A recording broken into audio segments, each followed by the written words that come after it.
Bonjour, bonjour et bienvenue à ce 8e jour de ce super défi. Pour ce 8e jour, le thème est les croyances et les blocages. Super important, c'est la suite logique d'hier avec les émotions. Celles qui n'ont pas réussi à trouver les émotions, qui n'ont rien ressenti pendant l'exercice, c'est que certaines émotions sont tellement enfouies au fond de vous, ou alors c'est que tout va bien dans votre vie, tant mieux. Donc voilà. Alors aujourd'hui, je vais essayer de vous expliquer c'est quoi une croyance et comment les pensées, les émotions sont liées à nos croyances et donc nos blocages. Donc si vous voulez, notre esprit, tous les jours, il génère à longueur de journée des pensées. Et ça, c'est pas tellement le problème en fait. Le problème, c'est ce que nous croyons. C'est que nous croyons ce que nous pensons. Et c'est ça le problème, parce que le fait d'avoir des pensées, bon, c'est pas trop grave, mais au moins, l'idée serait de quand même contrôler nos pensées. C'est pour ça que beaucoup de personnes dans le monde méditent. C'est pour ça que on parle beaucoup d'être dans l'instant présent. C'est pour ça qu'on parle beaucoup de profiter de chaque instant, parce qu'en fait, c'est quand vous êtes dans l'instant présent que vous vous rendez compte de vos pensées. Et ça, je ne sais pas si les gens le disent, dans le développement personnel, dans la spiritualité et autres, mais moi, c'est ce que je constate. Moi, je vois que c'est vraiment ça. Donc, et je vais essayer de vous faire comprendre aujourd'hui. Aujourd'hui, c'est assez long. Et si vous ne comprenez pas ou si c'est compliqué pour vous, venez me poser des questions. Parce que c'est un peu, voilà, moi, ma façon de faire. J'ai essayé de faire de mon mieux pour vous expliquer et vous montrer les exercices. Mais c'est génial, ça je peux vous le dire. Moi, j'adore. Alors, donc certaines de nos croyances, donc, nous emprisonnent. Donc nous sommes enfermés dans nos anciennes croyances. Et par contre, nous avons d'autres croyances qui, elles, sont libératrices et nous permettent d'aller de l'avant. Donc c'est quoi une croyance ? Eh bien, une croyance, c'est ce que vous pensez de vous-même, des autres, des situations et du monde extérieur, des autres, de la vie en général. Donc les croyances, c'est vraiment votre point de vue. Et comment vous êtes arrivé à ce point de vue-là ? Mais c'est selon ce que vous avez vécu, d'accord ? Et selon tout votre passé. Et donc, je vous rappelle encore, c'est ce qui a fait, donc, par exemple, les croyances, elles viennent de vos parents, donc de votre éducation, de vos professeurs, de votre entourage, des personnes avec qui vous êtes restés. D'ailleurs, il y a un dicton qui dit « Dites-moi avec qui tu restes et je te dirai qui tu es ». Logique. Donc, il y a aussi beaucoup l'effet de groupe, il y a plein de choses. Mais le principal de la personnalité de l'enfant se fait jusqu'à l'âge de 7 ans. On dit souvent, montrez-moi la vie d'un enfant jusqu'à l'âge de 7 ans et je vous dirai qui il sera à l'âge adulte. Alors, exemple de croyance, j'en ai donné quelques-unes. Cela ne se fait pas, mon cas est différent des autres, trop grande, trop petite, Dieu n'aime pas cela, tout est de leur faute, tout est ceci. Ça, ce sont une croyance, d'accord ? Donc une croyance, c'est vraiment une pensée qui est tellement ancrée et présente en vous qu'elle finit par se manifester dans votre vie. Et quand elle se manifeste dans votre vie, vous dites « Ah ben tu vois, je te l'avais dit, hein !» C'est comme ça. En fait, voilà. Donc voilà, on va dire... il vous arrive donc d'avoir une pensée, moi il m'arrive de penser à ma maman et hop, elle appelle. Alors on se dit, oh c'est fou, elle l'a senti, ou un truc comme ça, ou je l'ai senti. C'est pas ça, c'est vraiment certaines choses, tellement on n'y est pas trop attaché, si vous voulez, c'est naturel, hop, elle se manifeste directement. Il n'y a pas de blocage, si vous voulez. Vous êtes sûr de vous. Quand vous êtes sûr de vous, la chose se manifeste directement. Ça, c'est le pouvoir des pensées, c'est génial. Ou alors, je pense à une amie de longue date et boum, j'entends parler d'elle, comme par hasard. Ou je tombe dessus, donc sur elle en ville. Ah, salut. Ou je tombe sur son profil Facebook. Alors on se dit, waouh, quel hasard. Non, l'hasard n'existe pas. Les pensées créent. Alors, je pense à une voiture rouge, j'allume la TV et boum, je tombe sur quoi ? Une voiture rouge, comme par hasard. Ou alors, je vois une voiture rouge sur la route. Ah ben je me rends compte, je viens de faire une faute d'orthographe sur le blog, je vais aller changer. Donc voilà. Tout ce dont nous ne prenons pas conscience, on ne se rend pas compte, d'accord ? crée notre réalité. Donc, on a tendance à dire que puisque cela se manifeste, eh bien, c'est que mes façons... Voilà, c'est ce que j'essaie de vous dire. Donc, réfléchissez un peu. Par exemple, c'est comme un parent qui dit à son enfant « Tu vas tomber, tu vas tomber, tu vas tomber ». Et en fait, l'enfant, il enregistre tomber, tomber, tomber, d'accord ? Et puis, quand il tombe, le parent, il dit « Ah, j'avais dit que tu allais tomber ». En fait, c'est parce... Alors là, qu'est-ce qu'on fait ? On se donne raison, on veut montrer qu'on a raison. Mais bon, tout ça, c'est inconscient, on ne le fait pas exprès. Mais on manifeste ça. Par exemple, parlons pas de malheur, mais un parent qui pense toujours qu'il va arriver quelque chose à son enfant, qui a toujours peur pour son enfant, qui vit dans les peurs, il va arriver ceci, il va arriver ça. Mais soyez sûr qu'il va arriver un truc à son enfant, quoi. Sauf si l'enfant, est plus fort que ça et ne s'imprègne pas de cette énergie. S'il arrive à se protéger de cette énergie et n'est pas happé par cette énergie, si vous voulez, à ce moment-là, ça ira. Même si la maman se tracasse toujours, que se fait des films. En tout cas, il arrivera quelque chose de moins grave que si l'enfant aussi participe à ces pensées-là. Donc très vite, vous allez vous rendre compte qu'en changeant vos pensées sur vous-même et sur le monde en général, mais votre réalité autour de vous va changer. C'est ça que j'essaie de vous dire. Et là, qu'est-ce qui va se passer ? Votre nouvelle réalité va vous prouver que vos nouvelles pensées sont vraies. D'accord ? Ah, j'ai remarqué que je dis souvent d'accord. Ça, par exemple, on va changer chez moi. Alors, comment faire pour changer vos croyances sur la vie ? Tout simplement en changeant vos pensées. Nous avons tendance à penser que la réalité qui nous entoure est séparée de nous, mais c'est faux. Donc, nous avons toujours cru que nous devions chercher à l'extérieur de nous l'amour, à l'extérieur de nous le bonheur. Et alors, on se dit que si je cours après le bonheur, je vais être heureuse. Et comme le cerveau humain, l'esprit humain aime prouver les choses, eh bien, nous devenons vraiment obsédés par l'idée. Et puis, il se manifeste. Et quand ça se manifeste, vous dites « Ah mais tu vois, j'ai raison, hein, moi je suis malheureuse, hein, le bonheur, ça se trouve pas. Il y a que certains chanceux qui ont la chance de connaître le bonheur. » Enfin voilà, un truc comme ça, quoi. Je sors ça comme ça. Enfin, j'essaie un peu de vous montrer un peu la mentalité, mais nous sommes tous comme ça. J'aimerais bien vous dire que voilà, il ne faut pas se juger, il ne faut pas être dur envers soi, parce que nous faisons tous tout ça, c'est normal.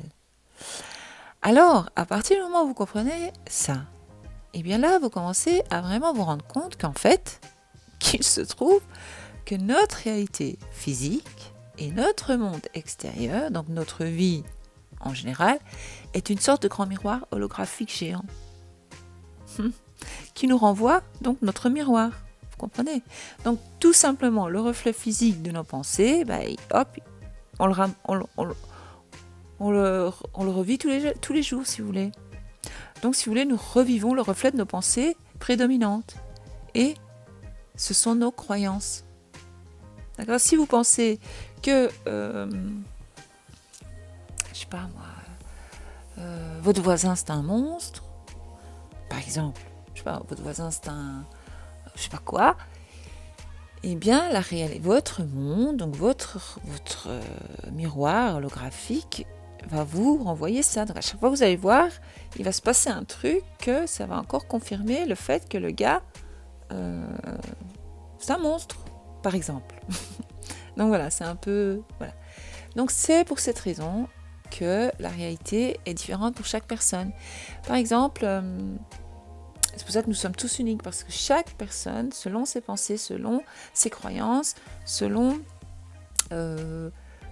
tout ça, donc toutes ces croyances, eh bien, il voit la vie d'un autre côté. Donc, moi, je vais voir la vie d'une façon, vous allez voir d'une façon, la voisine va voir la voisine, Marianne, elle va voir. Vous voyez, chacun voit la vie autrement. Et c'est pour ça que la tolérance et le respect envers l'autre et ne pas juger l'autre est important, parce qu'ils n'en peuvent rien. Enfin, ils sont comme ils sont parce que ils ont été créés comme ça, si vous voulez. Ce sont des programmes qui sont en eux. Ce sont des fausses croyances, les pauvres. Et pauvre de nous, parce que nous avons plein de fausses croyances. Donc il faut se mettre à la place, toujours à la place des gens et se dire tiens, qu'est-ce qui s'est passé? Mais bon, ça on va pas entrer là-dessus aujourd'hui. Mais si vous comprenez bien tous les exercices d'aujourd'hui, vous allez comprendre de quoi je parle maintenant. D'accord? Et donc, il est vraiment temps de changer nos croyances. Et à quoi ça nous ramène? Tout ça, c'est encore à l'amour de soi. Parce que les personnes qui veulent vraiment s'aimer et qui sont assez courageuses pour abandonner leurs anciennes croyances et leur quête de toujours vouloir avoir raison, plutôt que vraiment de choisir une belle réalité, créer donc une réalité envie de vivre, ces personnes-là, elles y arrivent. Et donc, elles créent leur réalité. C'est génial. Que signifie, donc encore une fois, je vais vous rappeler, que signifie s'aimer? S'aimer signifie faire passer ce qui nous rend heureuse avant tout le reste. Donc, le bonheur, il se fonde sur quoi? Eh bien, une grande partie à lâcher ce qui nous rend malheureuse. Et rappelez-vous que ce n'est pas la réalité qui vous rend malheureuse, mais ce sont bien vos pensées que vous entretenez à sujet de cette réalité. Donc, ce sont vos pensées au sujet des autres, des circonstances, des événements de votre vie qui vous rendent malheureuse. Donc, si vous voulez apprendre à vous aimer, vous devez être vraiment prête à arrêter de résister à tout ce qui est et tout ce qui a été. Et vivre simplement l'instant présent, vivre le moment que vous êtes en train de vivre maintenant. Donc, pour ce jour 8 des croyances et des blocages, exercice numéro 1 est d'apprendre à inverser une pensée. Donc, il y a différentes façons d'inverser les pensées. Je vais vous donner des exemples. Donc, je vais vous dire comment. D'abord, la base, puis je vais vous montrer les exemples. Je vais vous expliquer. Donc, il y a 1 en la remplaçant par son opposé logique. 2 en changeant les noms et les verbes par des anonymes. 3 en appliquant la pensée à soi-même. Voici l'exemple de 1 en la remplaçant par un opposé logique. Et bien voilà, donc la pensée serait elle me déteste, peut être donc transformée par son opposé logique, elle-même. Ou alors, vous changez le nom et les verbes par des anonymes. D'accord? Donc, on peut inverser le pronom je la déteste. D'accord? On peut aussi retourner la pensée vers soi en la transformant en je me déteste. Donc, une pensée initiale comme mon mari devrait m'aimer peut devenir je devrais m'aimer. Après trouver tous les moyens pour rendre cette nouvelle déclaration vraie. Donc, si l'on reprend l'affirmation je devrais m'aimer, on peut lui trouver 3 justifications. 1. Vivre dans mon corps et le détester est incompatible. 2. Je ne peux pas forcer les gens à m'aimer. 3. Je suis sur cette terre pour suivre une destinée. Si je n'avais aucune valeur, je ne serais pas née. Donc voilà. Essayez de faire cet exercice avec vos pensées. Au début, c'est pas évident de s'y retrouver, mais avec un peu d'entraînement, avec les exemples que je vous donnais, il y a moyen. Donc vraiment, cet exercice, qu'est-ce qu'il va faire? Il va vous aider à élargir votre angle de vue et vous montrera que les pensées différentes, même contraire aux vôtres, peut être aussi vrai. Ce qui fait, en fait, la vie, en fait. Vous comprenez, ce qui fait mal, en fait, dans la vie, ce sont vraiment vos pensées. Parce que vous pensez des choses sur ces vérités qui sont les vôtres, mais qui ne sont pas nécessairement vraies. C'est compliqué. Alors, 2, découvrir, ça j'adore. Donc ici, on va essayer de découvrir vos croyances négatives. Donc allez voir sur l'article blog d'aujourd'hui, sur mon site, sur mon blog en fait. Alors, comment découvrir vos croyances négatives? Alors, par exemple, à un moment donné, s'il se passe quelque chose et que cela suscite une forte émotion négative en vous, eh bien ça, c'est l'occasion idéale pour trouver une croyance fondamentale négative. Il est super important de trouver nos croyances fondamentales en fait. Et pour cela, il est bien de confronter ce que vous affirmez à ces deux questions. Alors la question 1 serait « En quoi serait-ce une mauvaise chose ?» 2 « Qu'est-ce que cela signifierait pour moi si c'était vrai ?» Donc, explication, je vous explique. Imaginez que dans une situation, vous avez peur d'échouer. Exemple. Vous affirmez donc, parce que vous affirmez « J'ai peur d'échouer ». Mais la peur d'échouer n'est pas une croyance fondamentale. Donc on va aller un peu creuser. On va aller un peu voir c'est quoi qu'il y a là-dessus. Qu'est-ce qu'il y a là-dessous ? Qu'est-ce que c'est ? C'est une croyance émotionnelle. Et alors, comme c'est une croyance émotionnelle, eh bien, on va commencer à chercher. Donc, posez-vous la question, en quoi échouer n'est pas serait-il mauvais ? La réponse serait, j'aurais l'air idiote. Après, demandez-vous, en quoi avoir l'air d'une idiote serait mauvais ? Donc, ma réponse serait, les autres vont me trouver bête, vont se moquer de moi. Alors après, on se repose une question intéressante. En quoi serait-il mauvais que les autres me trouvent bête ? La réponse serait, ils vont me rejeter. Puis, vous allez encore plus loin, vous demandez, qu'est-ce que le fait d'être rejeté signifie pour moi, si c'était vrai ? La réponse serait, je me sentirais minable et me retrouverais seule. Alors, on va chercher encore plus loin et on dit, tiens, pourquoi me sentir minable et seule serait une mauvaise chose ? La réponse finale, donc, serait « Je ne serai jamais heureuse et je suis seule ». Donc voilà cet exemple. Donc la croyance fondamentale négative est « Je serai jamais heureuse si je suis seule ». Donc grâce à ces super questions-réponses, nous trouvons la racine profonde de notre peur d'échouer en fait.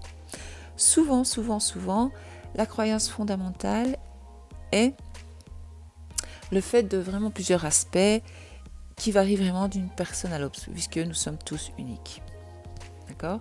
Parce qu'une autre personne qui, elle, a peur d'échouer, pourrait remonter à une autre croyance fondamentale différente, selon son vécu. On ne peut pas avoir tous les mêmes croyances fondamentales. D'accord ? Il se peut aussi que quand vous trouvez vos fausses croyances fondamentales, au début, vous risquez de les trouver très ridicules. Dire, non, c'est ridicule, comment j'ai pu penser ça ? Mais n'oubliez pas votre enfant intérieur, que vos croyances fondamentales se sont forgées quand vous étiez enfant, encore immature. Donc, ce que l'enfant a ressenti, a pensé à ce moment-là, d'accord ? Et c'est ça qui crée une grosse émotion quand on est adulte, qu'on réagit exagérément ou qu'on vit mal certaines choses. Donc, ce qui est positif là-dedans, c'est que si vous la trouvez ridicule, ça veut dire qu'elle est facile à changer.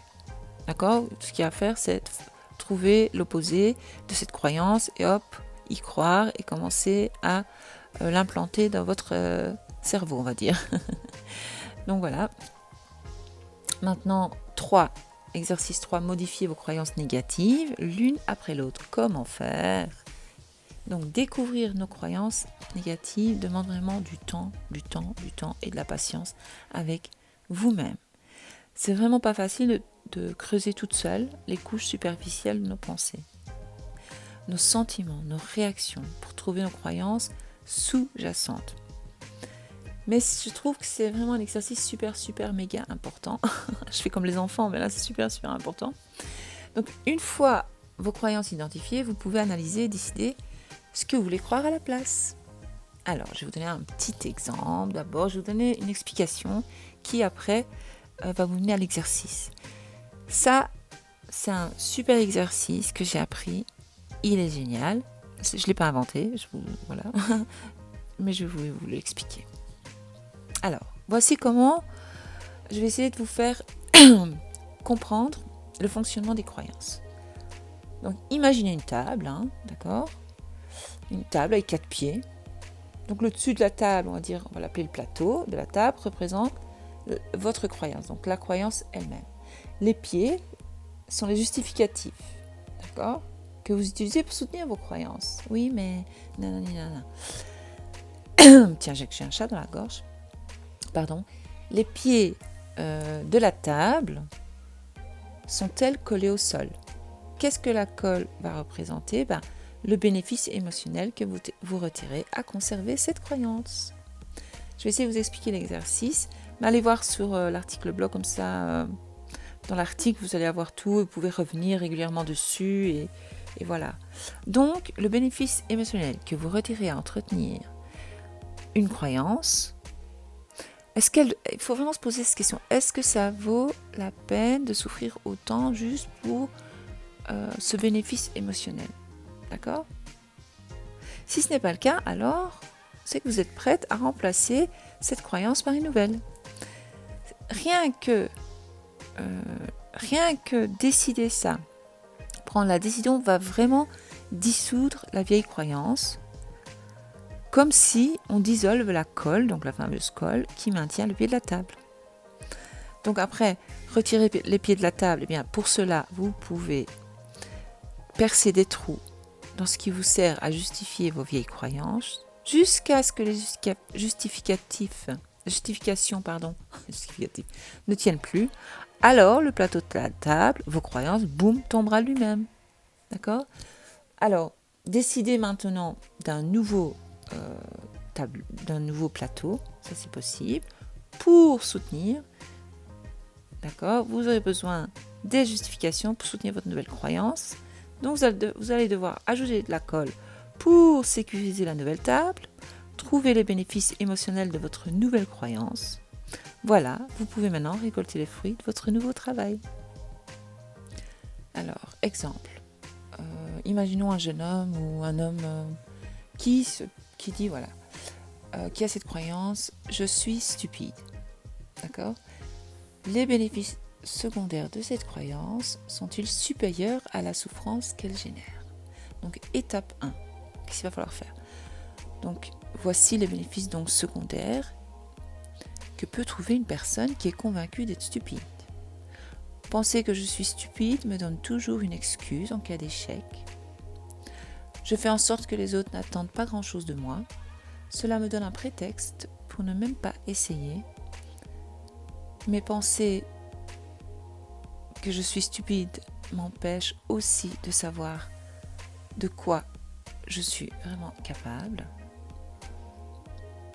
Étape 2. Cherchez les justifications qui soutiennent votre croyance négative et remplacez-les. Donc, dans l'exemple ci-dessus, la personne se sert de 3 justifications pour soutenir sa croyance négative. D'accord? Et ici, vous allez avoir « J'avais de très mauvaises notes à l'école. Ma mère me répétait sans cesse que les hommes sont stupides. 3. Je suis dyslexique. » Donc maintenant, nous allons examiner ça de plus près et trouver les justifications qui vont à l'encontre de sa croyance. C'est vrai, je sais que c'est un travail un peu profond et difficile, mais voilà, c'est comme ça. C'est avec la répétition que vous allez y arriver. Donc ici, qu'est-ce qu'il va dire? Qu'est-ce qu'on va trouver derrière? Donc qu'est-ce que cette personne-là? Chaque personne est différente. Chacun a une façon d'apprendre différente. Je fais partie des personnes qui apprennent sur le tas, ce qui ne fait pas de moi quelqu'un de stupide. Cela signifie juste qu'écouter des professeurs parler à longueur de journée ne m'intéresse pas. Quand quelque chose m'intéresse, j'adore apprendre et je peux être très fort. J'ai fait une faute. Je ne suis pas d'accord avec la façon dont on enseigne à l'école. J'étais malheureux à l'école parce que mes parents venaient de divorcer. À l'époque, je me posais des questions sur le sens de la vie. Si j'étais stupide, ce genre de questions ne m'aurait même pas effleuré l'esprit. Donc, vous voyez, on examine vraiment de plus près et on trouve des justifications donc qui vont à l'encontre de la croyance. Alors, la deuxième croyance, c'était ma mère me répétait sans cesse que les hommes sont stupides. À la base, c'était donc elle répétait que les hommes sont stupides, donc le gars, il pense qu'il est stupide. Donc, il a enregistré ça, lui. Donc ici, qu'est-ce qu'on va dire? Donc, ma mère disait cela seulement quand mon père faisait quelque chose avec lequel elle n'était pas d'accord. Mon père avait aussi de bonnes raisons d'agir comme il le faisait. Ma mère a grandi à une époque où les inégalités entre les sexes étaient différentes. D'une certaine manière, elle se sentait impuissante face aux hommes. Alors dire que les femmes sont plus intelligentes que les hommes était une façon de se sentir plus forte aussi. C'était apparemment le seul moyen d'avoir une meilleure image d'elle-même, mais cela ne signifie pas pour autant que les hommes sont stupides. Alors, qu'est-ce qu'il y avait fait là? Donc là, je suis dyslexique, donc ça c'était un justificatif qui se donne, lui, le monsieur, donc il se donne ce justificatif-là pour croire au fait qu'il est stupide. Mais ici, nous allons un peu chercher donc la dyslexie. Donc, qu'est-ce qu'on va essayer de dire? Ben voilà, la dyslexie n'a rien à voir avec l'intelligence. C'est simplement le symptôme que le cerveau organise les informations différemment. Ce n'est pas parce que la lecture et l'écriture me donnent du mal que tout est difficile. Et aussi, ben voilà, Einstein était dyslexique. Étape 3 maintenant, parce que là on est à l'étape 2, trouvez une croyance qui vous convient le mieux. Dans cet exemple, la personne a choisi cette nouvelle croyance, je suis particulièrement intelligent. Pour ne pas toujours être dans je suis stupide. Donc c'est le contraire évidemment. Vous vous en doutez un peu. Alors, étape 4. Cherchez tout ce qui peut justifier cette croyance plus bénéfique par exemple. Donc maintenant, vous n'allez plus chercher les choses négatives qui justifient l'ancienne croyance de je suis stupide parce que ma mère disait que j'étais stupide, parce que j'étais dyslexique, parce que j'étais nulle à l'école, parce que si, là. Maintenant, vous allez faire le contraire. Donc, je suis particulièrement intelligent, donc il va dire. Et comment il va faire? Il va se le prouver tous les jours. Voilà, il va dire, moi j'ai une âme d'artiste, je sais me débrouiller dans la vraie vie, je comprends ce que les autres éprouvent sans qu'elles me parlent. Donc lui, en plus, il a l'intelligence émotionnelle. Quand quelque chose m'intéresse, j'apprends tellement vite. Je comprends souvent les choses avant qu'on me les explique. Boum, ça c'est génial. Étape 5, trouver les bénéfices émotionnels de votre nouvelle croyance.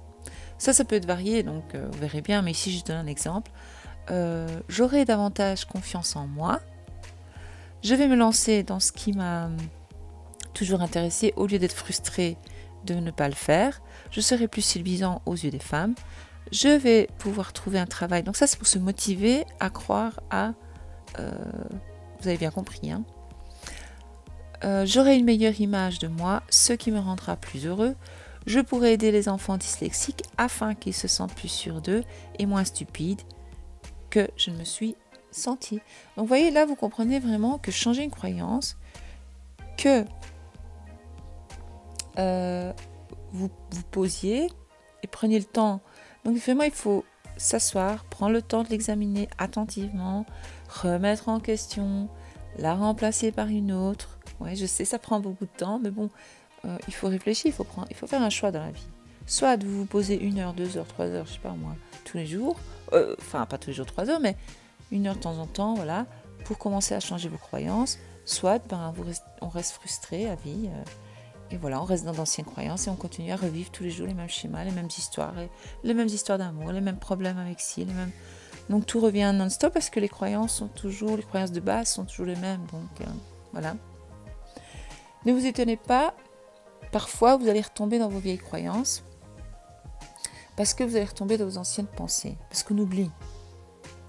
Donc c'est pour ça que la répétition est importante, puisque c'est nouveau.